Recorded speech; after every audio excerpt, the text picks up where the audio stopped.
Hello, bachcho. Let's see the question. The question says directions. These questions consist of two statements each, printed as assertion and reason. While answering these questions, you are required to choose any one of the following four responses. Assertion says the freezing point is the temperature at which the solid dissolves in the solution, and reason is depression of freezing point for a dilute solution is directly proportional to its molality of the solution.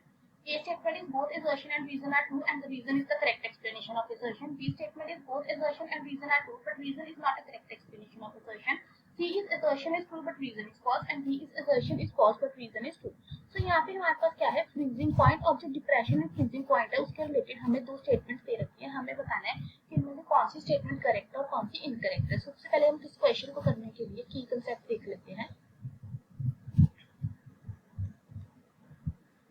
तो यहाँ पे सबसे पहले जो है हमें पता होना चाहिए कि जो फ्रीजिंग पॉइंट है वो हमारे पास क्या होता है. उसकी जो डेफिनेशन है, अगर हम इसको डिफाइन करना है तो हम कह सकते हैं कि फ्रीजिंग पॉइंट क्या है, वो टेम्परेचर है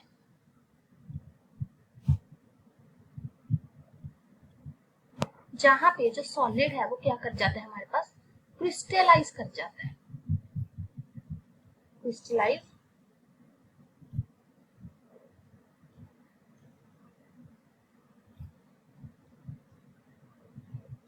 फ्रॉम सॉल्यूशन. सो हमारे पास यहाँ पे क्या दे रखा है कि freezing point is the temperature at which solid dissolves in solution. ये इनकरेक्ट स्टेटमेंट है. This is not freezing point. ये तो हमारे पास बेसिकली डिसोल्यूशन हो गया. It is not crystallisation. तो हमारा जो एजर्शन है वो क्या हो गया, इनकरेक्ट हो गया. अब हम डिप्रेशन एंड फ्रीजिंग पॉइंट देख रहे हैं. जो डिप्रेशन एंड फ्रीजिंग पॉइंट है उसको हम डेल्टा टीएफ से लिखते हैं. इट इज इक्वल टू के एफ इंटू एम. सो एम यहाँ पे हमारे पास क्या होता है, molality, and Kf is the cryoscopic molar cryoscopic constant. So यहाँ पे हमारे पास जो डेल्टा Tf है वो हमारे पास मोलैलिटी के डायरेक्टली प्रोपोर्शनल है. तो हमारा जो रीजन है वो क्या है, करेक्ट है. That means assertion is false but reason is true. Hope you find the answer.